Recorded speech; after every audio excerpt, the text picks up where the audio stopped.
good afternoon, good evening, wherever you're consuming this broadcast. Welcome to BasTalk, your workday podcast, not to be confused with the company workday. It's the stuff that happens every day at work. Now, before I dive in, there was a nice, interesting comment exchange on WhatsApp very recently. I'm just going to read out so that it helps you understand the context of bus talk a little bit more. So, fine gentleman who is apparently, I think so, tunes into bus talk regularly. But the query is there any way we can reduce the duration of the podcasts? Getting close to an hour, most of us skip them. It's in the interest of the speaker too, as he must have invested quality time to create something useful. I respect the creator, and with a thumbs up emoji and all that. So first up, thank you so much for at least spending time listening to bus talk, even if it is that you're skip to the good part and whatever that floats your boat. But let me just clarify for everyone else, especially if there are new listeners on the show.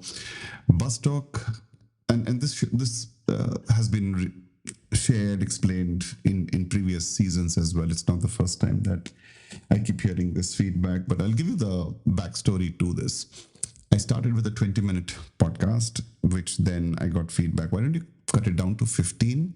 And then someone said, you know what, 10 minutes is the right space so that we can, grab it. Until very recently, not very recently, but a couple of years ago, somebody said, Chief, we probably need it for 5 minutes and we can, listen to it on the way to our work or utilize it as a tip and all that.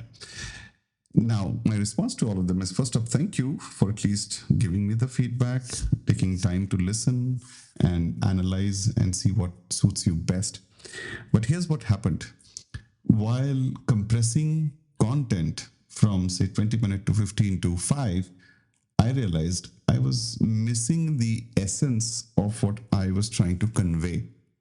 And so the listenership dwindled down from whatever thousands it was to well below the consumption. That was the real impact, because the message that I got from my listeners, and it's not that I've got millions and millions of listeners, give you that, but for the few thousand people who ever listen, they give me the feedback that, and they're the quiet ones. They don't always speak up or give vocal feedback, but the message I got was when I reduced the duration, the listenership went down. And so other than the listenership going down, I also realized I was not able to communicate comfortably what I was trying to communicate. And in 5 minutes, it's basically a capsule where you just give a headliner that this is bullet point 1, 2, 3. And that is exactly the opposite of what bus talk stands for. Bus talk, as you must have heard in previous introductions, is not a prescriptive 1, 2, 3 quick rapid action content. It is more of a reflection. Idea is to slow you down. Idea is to make you pause, think, reflect. And therefore the content is often slow and long, because we need time to express ourselves comfortably. We are always pushing against deadlines. And I understand, to be fair, it's not that I'm spared of it. In my workplace, there are deadlines, there are commitments, then the attention spans are low. You have to be succinct, you have to come up with quick points and make sense and then get on with it and all that. It's a fast-paced environment. Absolutely not in disagreement on that. But then that's what bus talk is trying not to get sucked into. It's not trying to get into a situation where you become this quote unquote knowledge giver or gyan giver, where it's like, hey, do these 3 things and your life will change. That's not the aim, intent for bus talk. Bus talk is like a work in progress. As I talk to you, I reflect on my thoughts as well, and often land up correcting myself. Oh, I was thinking I'd try this way and it would work. And as I speak it out with you and I share it with you, I often reflect that maybe that's not making sense, and somewhere one needs to change. And so please appreciate the intent behind BasTalk and develop. Uh, and I'm only requesting, right? I can't demand you do what floats your boat. There is no skip to the good part in BasTalk. In all episodes, I could say, suffice to say, when you exit the episode, podcast content of that particular episode, you are perhaps going to have more questions than answers, and that is by design. That is exactly by design.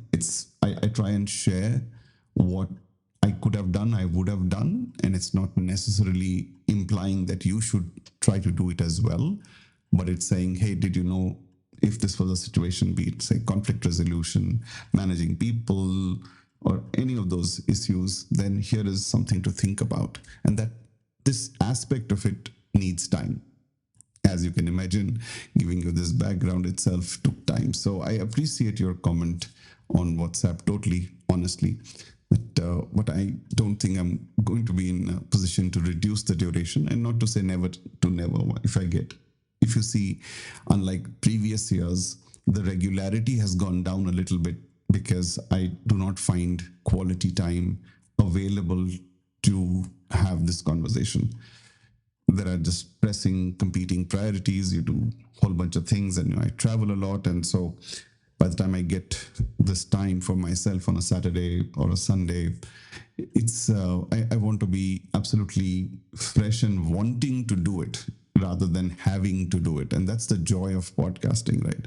That you really enjoy sharing your thoughts without having to worry about the time constraints. And so I want all of the listeners to keep that in mind, that this is something that you want to sit back, relax, close your eyes, let it play, and and walk with me. And that's why it's BasTalk. In case for those who needed a reminder, BasTalk, if you break it down into two parts, is bus is coming from the Hindi word simple or simply, bus talk, just talk, so just talk was taken, so I took BasTalk. So BasTalk is simply talk, and that's what I do.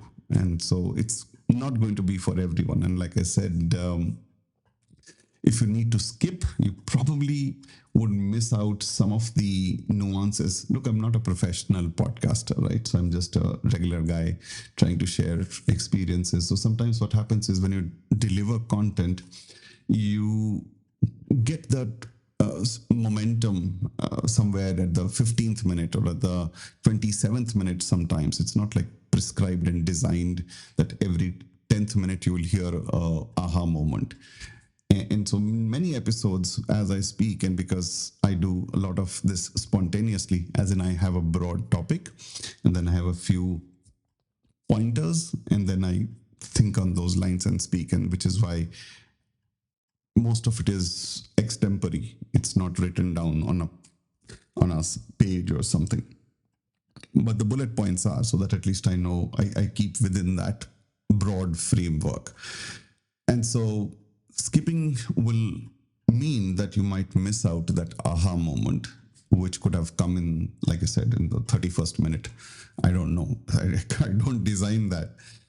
And it's in, and the person goes on to say it's in the interest of the speaker too, and must have invested quality time. I do invest a lot of quality time. I don't want to do a shoddy job and just do something for the heck of doing it. So very rarely or never, I'd say, then you would have heard, pick any episode in the previous seasons, which I would have forced to do.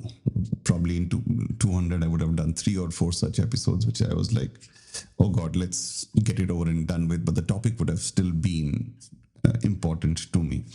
And so I try to maintain this because it gives me the joy of sharing information, perspectives, not just information, perspectives. And yes, so I would say, like, there are people who enjoy 200 ball 20 runs from Mr. Pujara, for those who follow Test cricket, rather than a 20 ball 50 from Mr. Abhishek, the latest T20 sensation. To each their own. It's not that I mind those people who enjoy a shorter format. It's absolutely fine, those who do that. But I'm sure there is a tribe, there is a set of people who enjoy this long form. And so my hope and prayer is that you spend some time, quality time, make it like a habit, if you will. That's why I have this repetitiveness. It's like a exercise regime that, okay, come, I would need to give 45 minutes of my life or 1 hour of my life to listening to slow burn commentary. If that's what you want, clearly that choice is absolutely yours. On a side note, for those who want to listen to a shorter clip, then there are podcasting, micro podcasting websites like Swell, that's SWELL. Shout out to these people, they do a fabulous job. It's a beautiful platform. I was on Swell as well, and I found it difficult to maintain the long form and the short form given the paucity of time, but it's a fantastic platform for those who want to have this consume and deliver quick bites. So go give it a listen, if you will. Okay, with that, see, it's already 10 minutes done, and that's what BasTalk is going to be like. All right. In this episode, I am, as always, going to come up with something which has got my attention over the last few weeks, even months. And so, in a world where silence can be seen as support, agreeing with toxic people may feel like the cost of staying employed. It's a powerful statement, and I was just thinking about it, that are we agreeing to toxic people at the workplace because we fear losing the job, or is there something more to it? So that's the theme for this episode. Let's put it this way, instead of calling it just a topic. And I'll cover a few points along the way. So sit back, relax, watch where you're walking if you're on a morning walk, and if you're stuck in the traffic, this will be your companion for the next 40 odd minutes.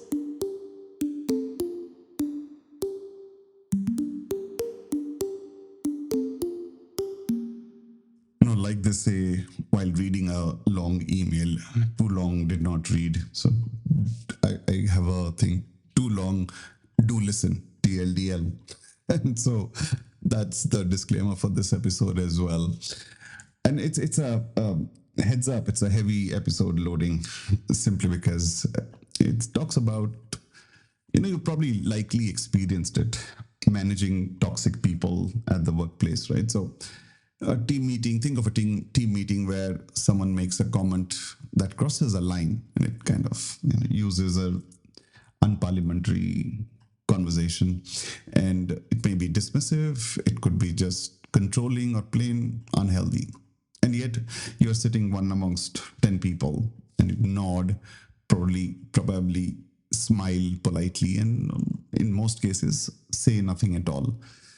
So is this something that you identify with? And if you are in such a situation, what is it that you do? Real life, especially at work, one often feels that we give ourselves that you might agree to disagree, but at what cost is something we don't quite fathom. It could be a toxic colleague, a toxic manager, toxic customer. It could be many such situations, right? Not because you don't want to create an unpleasant situation. You don't like confrontation, that you go into an argument, it flares up, it has consequences, it has repercussions, it has a perception trigger once you get into an argument. So all of this plays on your mind. Then what is it that you do? So the top 3 questions that we try and tackle today is like, what does it cost to agree with toxicity? When silence is preferred or silence is wisdom, and when is it that it is considered an abject surrender, like you just let go? And then finally, we try to discuss, how do you maintain values without becoming a target? So this episode is not about heroics, it's about realism, and can we navigate difficult people without losing ourselves in the process? So let's jump right in. We hear toxicity as a conversation, as a word very often. It's important to realize the definition of toxicity. What is toxicity? Somebody's professionalism, somebody's perfectionism could be someone's frustration, isn't it? Someone's obstinacy. Like someone is just being extreme about it. Like I did hear, and this could be a classical WhatsApp university forward, but it was like somebody got fired in APAC or in some other region in some company where they came in 2 minutes late. So instead of 9 a.m., they arrived at 2 minutes past 9 and they were let go or fired or something terrible happened. I don't know if this is accurate, but now look, just let's examine this, right? Is expecting an employee to come in at 9 a.m. or turn up to work or start work at 9 a.m. technically wrong? Answer is no. It's not wrong. That's what you signed up for. It's contract. You're contractually obligated to do that, isn't it? And on the flip side, is it then right to fire the person for breaching that contract? Technically, it's breaching the contract, isn't it? Very literally, and I'm being hard here. So, but you get the drift that the person has violated the contract terms by arriving late. And if there are specifics mentioned that you have to be on time or whatever, then it's not acceptable. And it might sound trivial to you that, oh my God, I was just 2 minutes late and you've let me go because of that. But don't assume, always equate what is permissible in your profession might not be permissible in someone else's profession. So think of healthcare, think of air traffic controllers arriving late, think of so many other time sensitive roles. So it's important to define, just to go back to our origin statement. We keep talking, oh, this is toxic behavior. It's important to know and differentiate what is being asked as discipline, basic contractual obligation, versus what is spilling over to toxicity. Now, the same example, right? Look at it from an employee standpoint. It's not that you plan to be late. It happens. Sometimes the elevator didn't come up on time. Sometimes you got stuck right in the parking lot. You couldn't find parking. Sometimes you missed the bus or plain simply overslept. Can happen. But is the organization responsible for your situation? And so if you look at it that way, why wouldn't you, if you know that it's Monday morning is going to be rush hour, why would you not start early?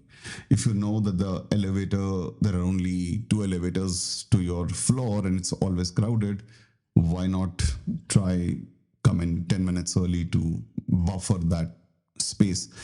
It requires effort, and in many cases people have compelling events before that, like I have to drop my kid to the school, so even if I wanted to be a little more efficient, I cannot keep dropping my child to a school where the kids have not yet come in or the school is just opened. I don't find it safe enough, or whatever it might be the compelling reason. There's always a compelling reason. I mean, if you're doing it out of no compelling reason, then clearly that's not cool, right? I mean, you've been just plainly lazy, or you take your job for granted. That is not cool.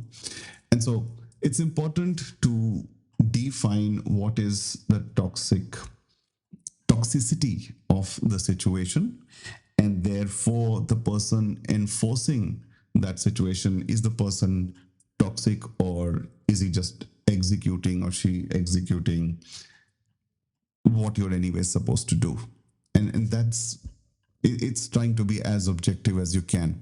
Now, the counter to that is there's an ideal way of running business and there is a practical way of running business. So there are instances where if you are too idealistic, you run the risk of upsetting the entire workforce. So if you're a leader listening to this, you're just trying to follow guidelines that need to be done, and in your mind you're super clear that what's wrong in asking people to be on time? There's nothing wrong with that. It's the right thing to do. It's a disciplinary issue with people. But on the other side, we also know that there's a practical side to the story where many a times people don't do it deliberately. It is an inadvertent situation. Now you can always argue, and I know some of you cynics out there are going to say, well, it can happen one time, cannot happen 3 times, 4 times a week, right? Agree, cannot happen 3 times, 4 times a week, or 3, 4 times in the month even, right? Why is it that it's becoming a trend? One can understand if it is a one-off instance that has happened, but if it is a trend, then there's a problem. And so it's important to, as either party, and I'm saying either, if you are calling someone toxic, or if you are the recipient, or if you're the deliverer, for lack of a better expression, if you're enforcing a guideline, I think both have to have that communication open to know that why something is happening. And I'm just giving a very trivial small example that of coming late. You can increase the complexity of it with various deadlines. Like there is a deadline, you have to finish your appraisals by Friday 5 p.m. Now you said, oh, I've got a customer meet, I cannot, what do you want me to do, finish appraisal or do customer conversations? And then it almost, you present yourself as, oh my god, I couldn't do anything about it. So then the expectation could be that you plan after the customer conversation but finish it within the day, or try it early in the morning before you start the day, so you plan better, right? So don't, summarize this for you, don't jump into conclusions of what is a toxic situation, and as an extension of that, the person being toxic. Now I'll come to the person who's actually being toxic despite everything, all that, that's a bit later. But for starters, please go back and reflect on situations where you've automatically assumed someone as being nasty or toxic just because they demanded something which you were anyways supposed to do. So first, remove those instances, situations from your work life, so that you are unburdened. You're carrying too much weight of toxicity, and so I'm trying to see if some part of that weight can be unburdened by this realization that not everything is toxic around you. Not everybody who's trying to enforce a plan or discipline which you've signed up for is toxic by design. They're doing. Now, if you've taken that up, we have to then agree, what if you're in a situation where the person, and I'll give you another example, where the person is simply being nasty and has nothing to do with contractual obligation or anything. It's just by way of their communication style. By, some people have a way of piling on to you. Once they get pissed off, then earlier, for example, they would talk to you on a once in a week, that increased to thrice a week, and then it has come down to thrice a day. And they have this relentless energy that they can keep on with going after you, and it's like it's gotten into their head that I've got to fix this. Now, whether it is right, wrong, they will always have a logic to justify the action. That here is why I'm doing something is not working, and here is what's not working. So if some leaders are listening to this, give space. Space helps. Constricting space does not always mean abandoning accountability. Just because you let people be does not mean you don't demand accountability. So that's from a leadership perspective. But from an employee perspective, it's also important to raise the bar of excellence, efficiency, commitment. Always remind yourself, and this typically happens to people when they are 3 years, 4 years into their role.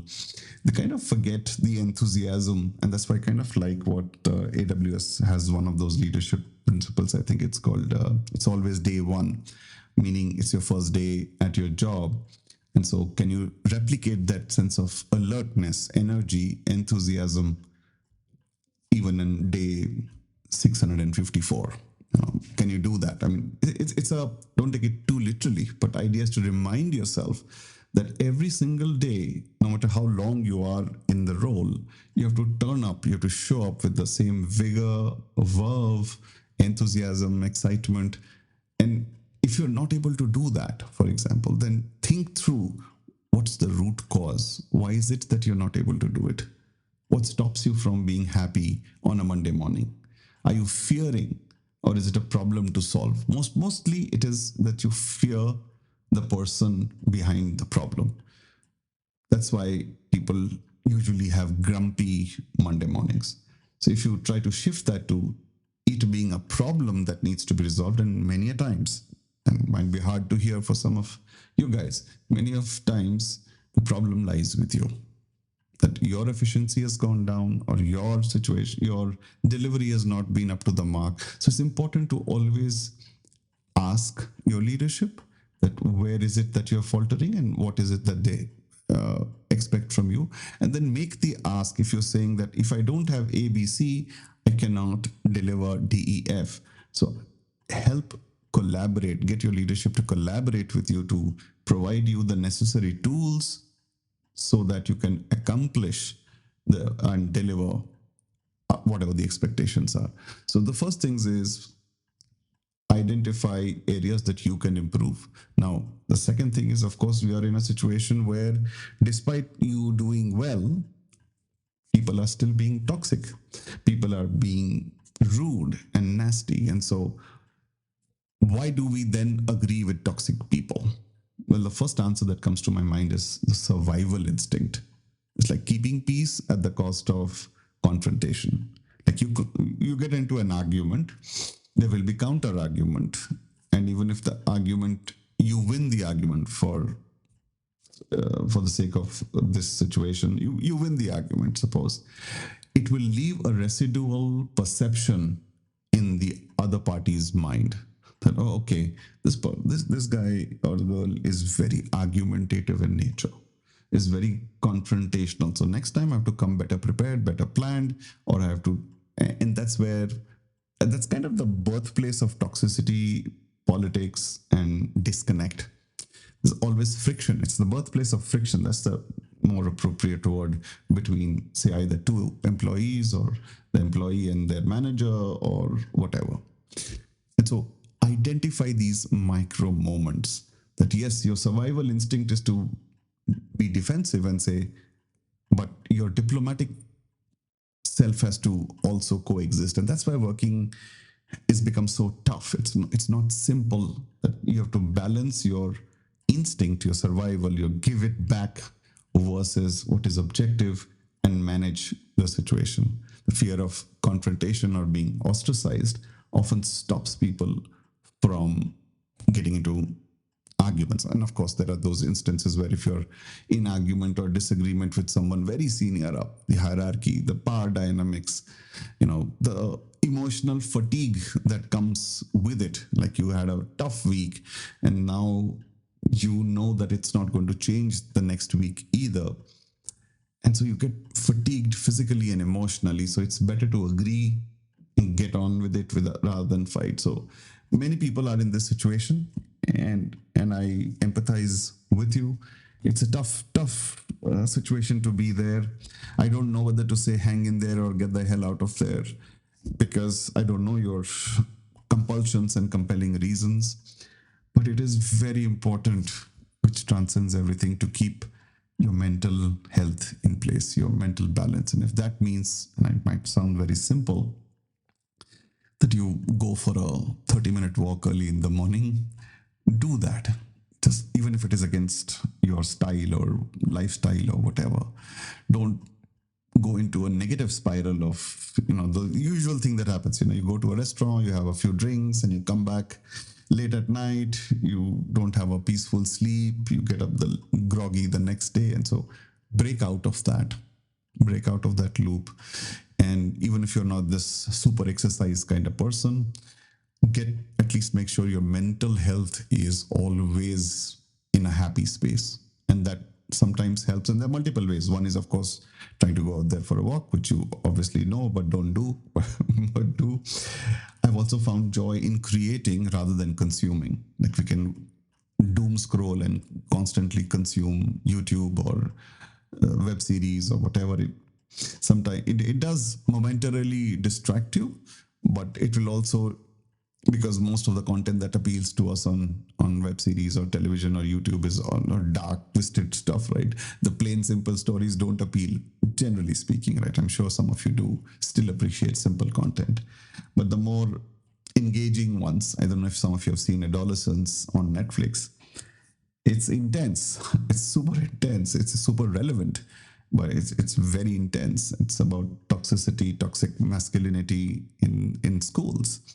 I'm sure it exists in India, in many places, and it's quite relevant to the society in and around your neighborhood. Think of it that way. That is it happening? I mean, are you one such person who's promoting this, right? Inadvertently, I give you that. You didn't realize that you're being toxic, creating a toxic environment right at your home, right? So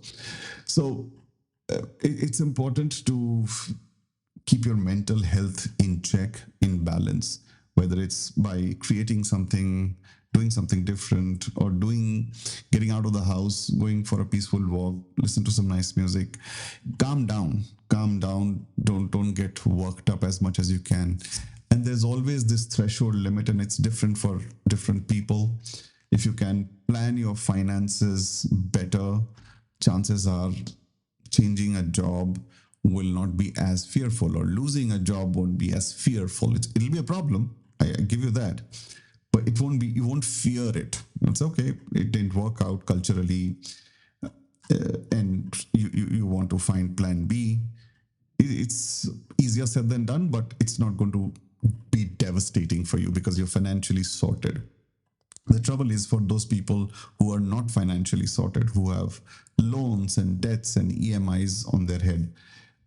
This is a tough phase for you, right? Where you are struggling at work emotionally, mentally, and you just can't say, hit the eject button. And so I would just advise that calm down, see how much you can, try to find alternatives, right? If you can shift yourself to another department, if you can move into a different function, then that's better. And then always be networking, so you will find something else. There's no guarantee that it won't be a frying pan to fire. I'll give that as a I won't call it a warning, but a thing to think about. It might be a better place, but usually, right, you have to be careful that you're not getting into a more difficult situation. So important to stay balanced, stay objective, and like I said, treat it as a problem to solve and not something that you fear. Fear emotionally drains you a little bit more. Next. Toxicity also comes from passive aggressive behavior, which is marked as feedback. Like people will say, let me give you some feedback, but that's a passive aggressive behavior. Bullying sometimes is disguised as strong leadership. People will just cut you in between. I have very low attention spans. I don't want to listen to your story. I know this better than you. And those kind of phrases, they are not subtle at all. They're very, very destructive. So it's like the rise of the energy vampires. They drain your morale. They suck out positivity from you. So identify these category of people very quickly. And if you have such a leader directly with you, I empathize with you. Very difficult to deal with such people. But like I said, find a mentor. If you can find a mentor, then sometimes it helps. So if not, develop the resilience to pass through this time. Remind yourself this is for a limited period of time. It's not like you're lifelong attached. It's a finite period of time that you're with the role, with the organization, and then eventually you will find something else, and always hope for the better. So important to know and detect these signs, right? So, but staying silent, and I'm going to switch gears now. All this while I'm saying, how do you deal with such people or situations? Now, the question that you're probably thinking by now is, should you speak up or stay silent? like situational awareness. Like, when do you pick your battles?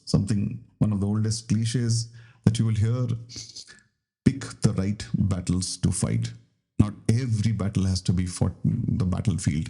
Some of the battles, so look at the priorities, look at the situation at the time, situation of the company. Maybe the company's had a bad quarter, and then you are saying, oh, why didn't I get promotion? Stuff like that. And I know sometimes you would say, well, the reverse of it, when the company has done well, doesn't mean that I've gotten promoted.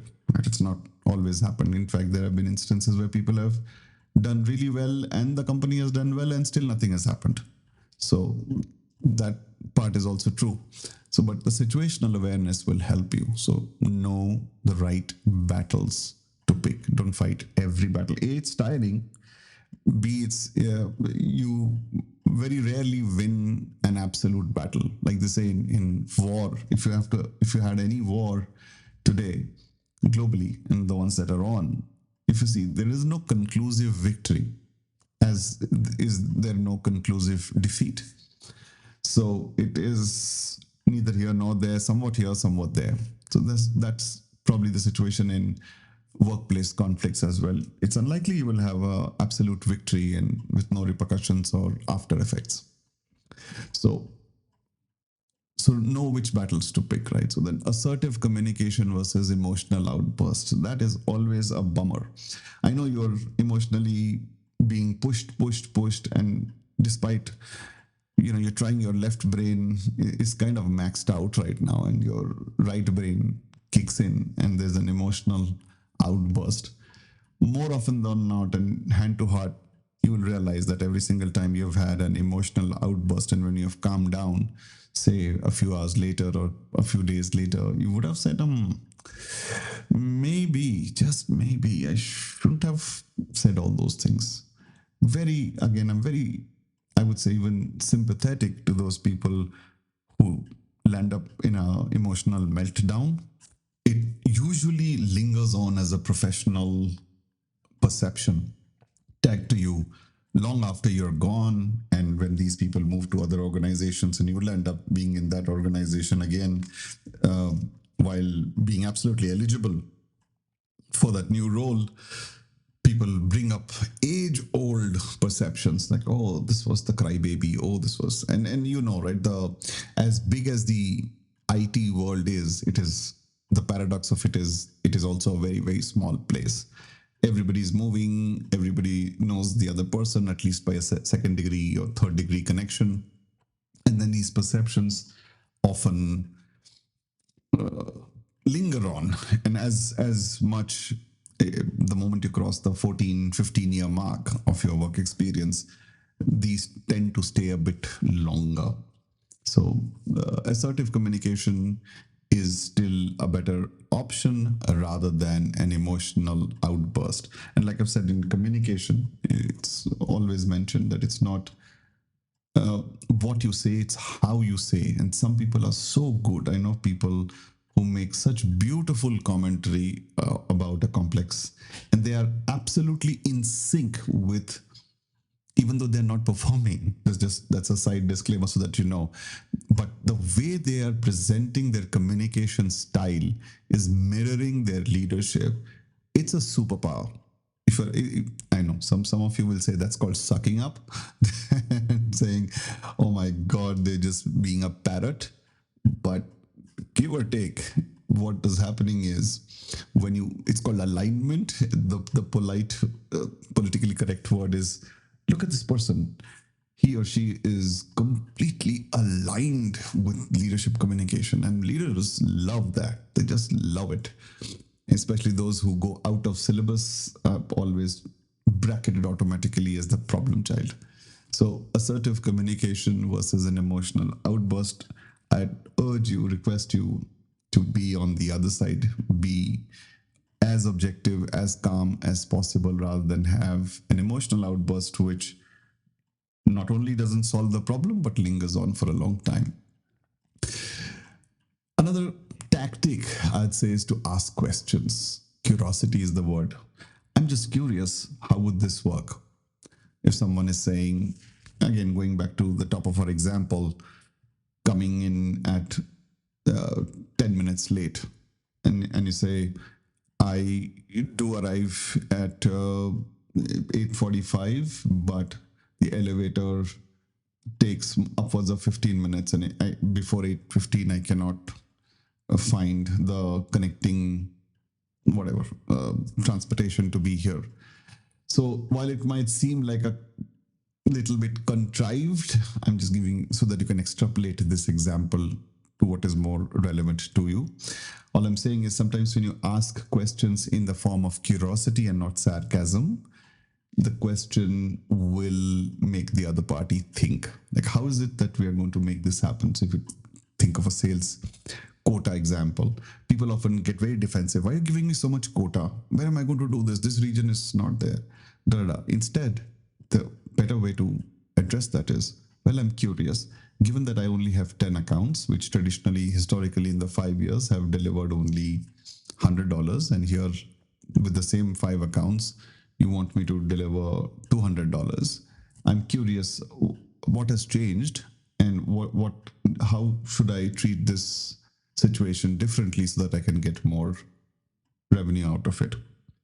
And so the operative word here is curiosity. So ask questions from a curiosity standpoint.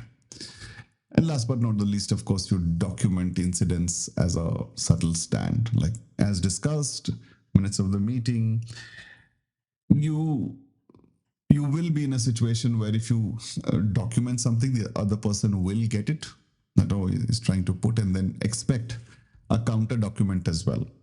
Right? Then there'll be a flurry of email exchanges. So be ready for that.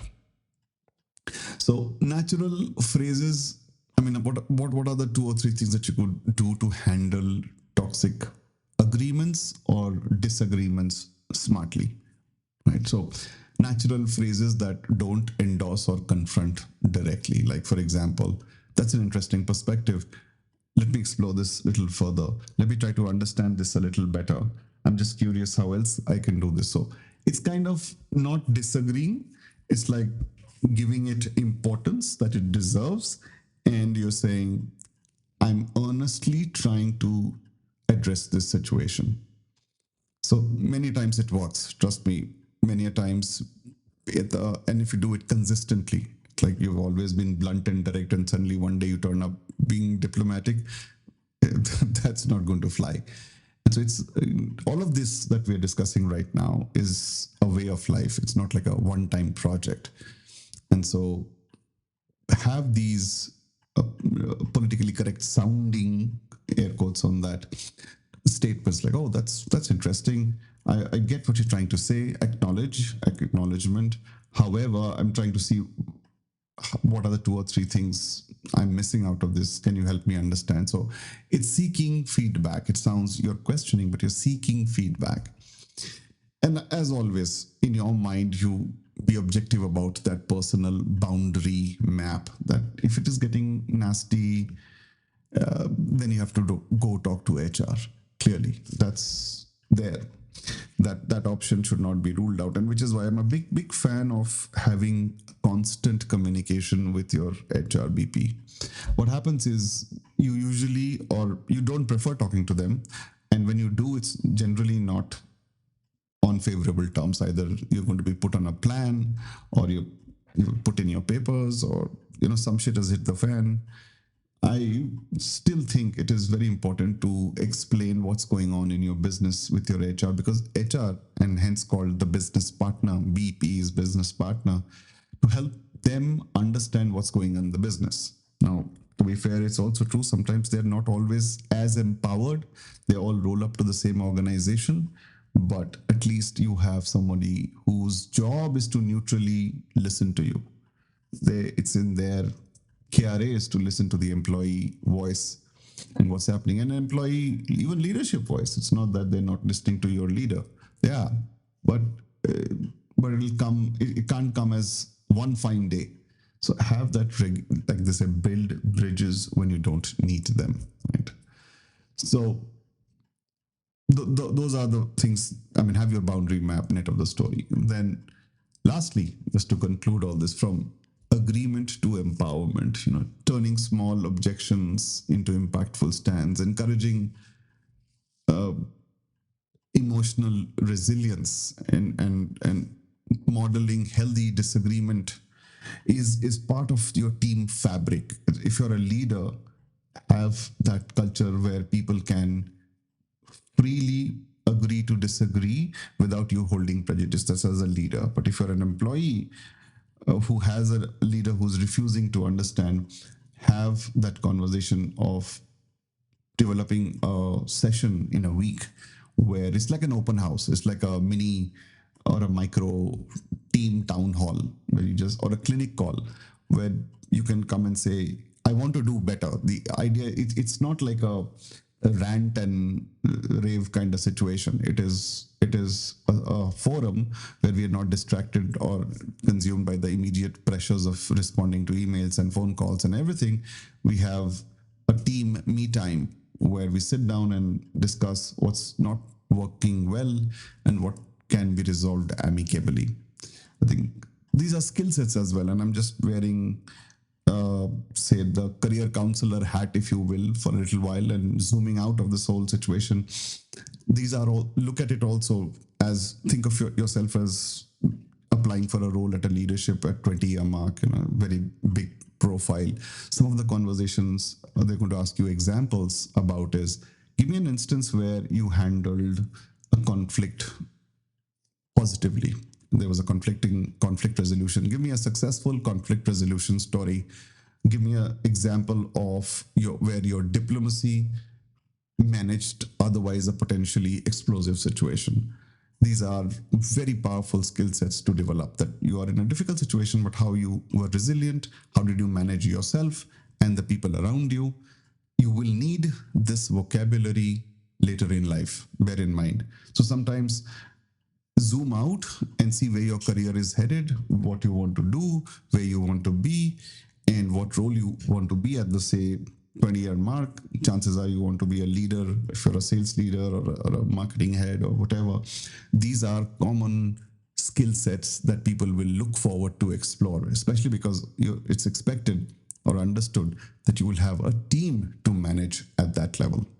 So team meaning people, people meaning conflicts, issues, situations, agreements, disagreements, everything comes with it. I hope you got a sense on how to manage the toxicity in the meeting room, in the huddle room, or in video calls or whatever.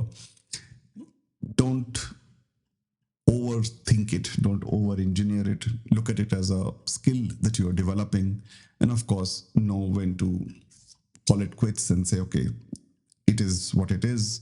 I tried objectively 3 things, it didn't work, and I don't see how it will work in the short term future, and so it's better that you find an alternative. No right or wrong answers to this, right? No right or wrong answer to this. Everybody has different compulsions, compelling situations, restrictions, constraints, but also think of life without constraints. You are the best version of yourself when your mind is at the best place. If your mind is all messed up, then you are not presenting the best version of yourself. So let me know in the thoughts, let me know your thoughts, comments, ideas on LinkedIn, on BasTalk website, on platform X, and on WhatsApp. Absolutely, let me know your thoughts on how have you dealt with toxic people or toxic situations. If there are smarter ways of dealing with this, share an example, and let me also know, by the way, whether to take your name or not. If you wish to remain anonymous, that's fine too. And then I'm more than happy to share and explain to the other people who will hugely benefit from your success story. And even if you have not been successful, that's fine too. You can always come back and share your point of view. That's all the time that I had for this episode, ladies and gentlemen, boys and girls. Thank you so much for always being patient. Thank you if you've listened this far. You're a true bus talker. I hope to hear from you, and especially the quiet ones. It's all right to send a message and say, "Oh, I'm listening, and I like this or I did not like that." So bouquets and brickbats, everything is welcome. You know where to reach me, and if you're so kind, if you liked what you have heard, do leave a review on Apple Podcasts. That helps a lot. Search for Bus Talk, go down to the review section, and leave your commentary there. Until we meet the next time, really, honestly, please hang in there. It's all right. You will get through this, and we're all there with you. You're not alone. This is your host, Ian. You're listening to Bus Talk, and have a great week ahead.